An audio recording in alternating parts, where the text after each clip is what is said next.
Welcome back. We're still talking about the Ministry of Education. Yes, I wanted to say for the Ministry of Education, I think, as you said, a lot of work needs to be done. But also, I think we need to start looking at it differently, especially when we're talking about basic education. And I'm saying this because in Lagos State, you know, I'm working with an NGO, SIDS, and really what they do is, you know, just stand in the gap for schools that are not government schools. We call them, they're low-income schools. And these schools just help to, you know, sort of provide some succor for those who are unable to get to some of the government schools. Government can only do so much. You don't have, I think in Lagos City, I'm not sure the number, I don't want to give out a figure that I'm not sure of, but just it's not enough. It's not as widespread as it should be. So we have local, low-income schools that are in between, you know, and people go to these schools and get their education. So what I'm saying is the federal government may not be able to be everywhere, right? Especially in the rural communities. I'm not talking of the cities where we have expensive private schools, rural communities. And the way that I'm seeing education going now, when I'm even reading what people are doing abroad, a lot of people are looking at schools differently. You don't have to have that full infrastructure to have a running school. People are looking at different times during the day that you can be in school. So then I would like for us to look at, as you know, Nigeria as it is, these rural areas, can we, I know there used to be a time where we'll be so infuriated because some children are learning under trees or things like that. But first of all, let's get them the education. Exactly. There was a time, I don't know if it's still there, the nomads, the Fulani nomads used to get, wherever they went, their children were able to join any form of school and get education, not the Almajiris. I'm even talking of the nomads, you know, and they'll still get an education. Because sometimes we are waiting for that structure to be built before we start educating our children. And there's just so much that I'm afraid of, that if we have a generation of Nigerians that grow up to be adults that never got any education, we're in trouble. It's crisis. You know, exactly. So let's look at it differently. And then if we're saying, oh, all children should be in school, then what I see in Nigeria, we have children who are, for many reasons, not that it's right, but they are helping their parents do one sort of job or the other. Can we have schools that make sure that they also provide vocational teaching, vocational education, so that our children are learning these books and they're also training for a job going forward? Same time. There's this, we seem to be held back only by what the Western world tells us to do. Yes, this is our country. We know what our peculiarities are. What can we do differently going forward? So I would like to say the minister or any minister of education, the present one and the ones to come, to say when they sit down, to say this is what I would like to, we would like to do things a bit differently so that education is really widespread, it gets to everyone. Not building, spending your majority of your budget on building infrastructure and there's no teacher inside that is going to go to the place and you can't maintain it. Yeah, exactly. You can't maintain. So you take all the whatever you need to go and build a school in a place that there's no ecosystem to maintain that building. No good roads. And then you go away, then you come back another 4 years when you're looking for votes, and then the whole thing has fallen apart. So we need to be much more proactive, and it's not just for the educational, you know, education. It's just everything, even our health sector. We're seeing these days this telemedicine where people from different places are able to still get access to doctors because of the phones. So this is what we need to mobile hospitals. There are just too many ungoverned areas in our country. Many of the things that we see here and we talk about and we're so happy, oh, rural women are getting primary health care. There are some rural areas, they don't even know what you're talking about till today. So I like this aspect that you took us to, and that's, we've always said that one of the reasons we do not solve our problems is because we're not taught to critically think of solutions. Yes. We are always waiting to do what the West is doing. They have gone way ahead of us. We can't catch up. Let's stop deceiving ourselves. We can only look back and ask ourselves, how do we solve this peculiar problem in our own way?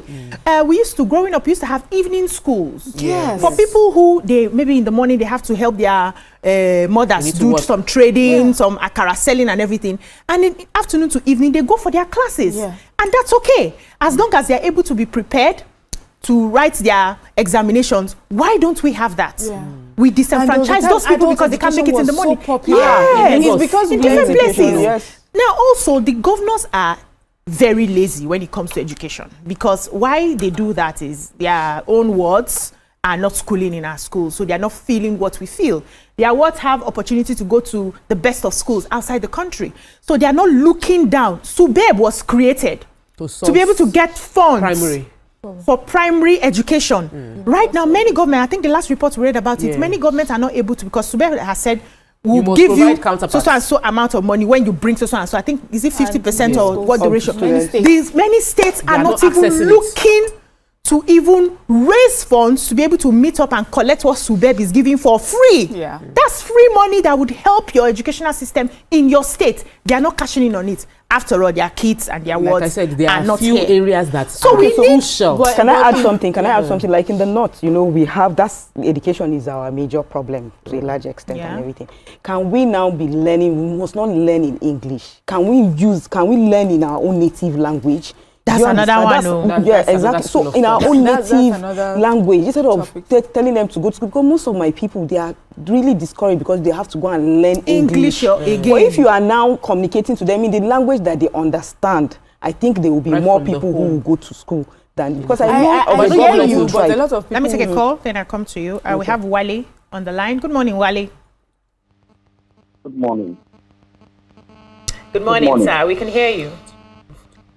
Yeah, there's a correction I want to make amongst all of you. When you were speaking about education, how many ministers of education do you think there are? Can you hear? How many ministers of education do we think we have? Each state has a commissioner for education. We have one minister of education. Yes. That is for the federation. Yeah. We are operating with federating unit. You can't put the entire criticism on what representing government. What happens to the commissioner of education? Let's look at, for example, how many federal secondary schools do you think we have in Lagos compared to the number of state secondary schools? So if you are going to criticize constructively. That's what we're doing now. I mentioned governors of their states taking charge of their educational systems. Education is operated majorly by federal government. And I understand your criticism. Agriculture is not operated mainly by federal government, but the entire federation. So when you are talking about the center, distribute it to the governor and to the chairman of local government. Don't just centralize. That's my contribution, please.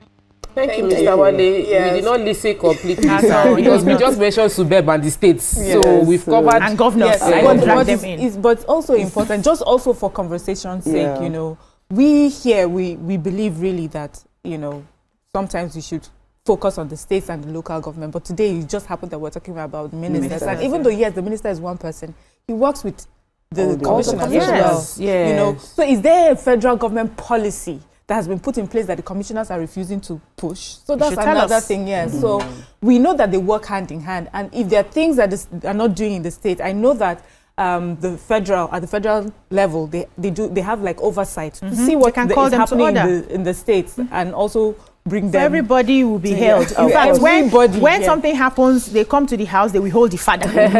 So everybody. And today we're talking about the father. The father. Yes, exactly. But you wanted to say something about what about the Minister of Women Affairs? Exactly. Oh, okay. Before the former Minister of Women Affairs, the former one that was there was there was a hair where she was all over everywhere, and then the new one was announced, and that's like she went to sleep. No, we're not seeing her. We're not seeing her. Yes. We're not seeing anything. I feel that, you know, when you are taking a position that was already held by a very active, vibrant person, it sort of puts pressure on the new person. Barrister Ojukelede, I don't know the reason for her removal. There are some ministers, and when she was removed, I said on the show that I did not understand the reason. We wanted to know and we were not told, which was wrong, because you should have informed us. If you are removing a minister, let there be open metrics on why the ministers are being removed and why they are being replaced. For me, Barrister Ojukelede was very active. Yeah. She spoke concerning women. She was passionate. She was up and about everywhere. fighting for the rights of women with the energy that we need in this season. Exactly. So the current Minister for Women Affairs is on a personal, she's on a personality level, she's a more reserved person. So we might not expect her to be Uju Kennedy for us, but we still need to know what she's doing. Yeah. And especially, could they use their PR? So you don't necessarily have to be the one coming out. So it's okay to have different personalities. Yes, that's why I said that. Like, so as much as we enjoy Wiki, sometimes when he says something, we're like, I can't believe you just said that. But at least you can see what he's doing. You have a call? Yeah, I have a call. I'll come to you. Good morning. Are you there? We lost the call. Yeah. So the new Minister for Women Affairs, I remember too, I was quite shocked when Uju Kennedy was taken off, because she was, I mean, every day we sat on this table, we had something to do, to say. And there were some things that people even thought that maybe she didn't do so right because she did it so publicly. And for me, I didn't even think that was wrong anyway, because then you can even see your mistakes and get to correct them, right? This minister, the one who took over from her, I need to be honest, I haven't really heard much. I've looked through, while we're researching to see what she's done. There are lots of initiatives that are being attributed to her office. To her and her office. And their initiatives. We don't know about implementation. One of the things that make Uju Kennedy so popular, remember she would go to schools, the bullying is happening, she's there. They are doing anything. That's what you should be doing. You've come together to do something, and she thinks that it's a waste of government's money. So, and a lot of people thought, this is not under your jurisdiction, do your job. But we felt like, finally we're saying it. We're finally seeing something. So also with Nigerians, what do we want? Like, do we want silent work and then we'll see the work? Or we just want someone to come and just tell We're noisy people. We're noisy Make people. noise fast. We'll take a short break here. When we come back, we'll continue the conversation. Stay with us.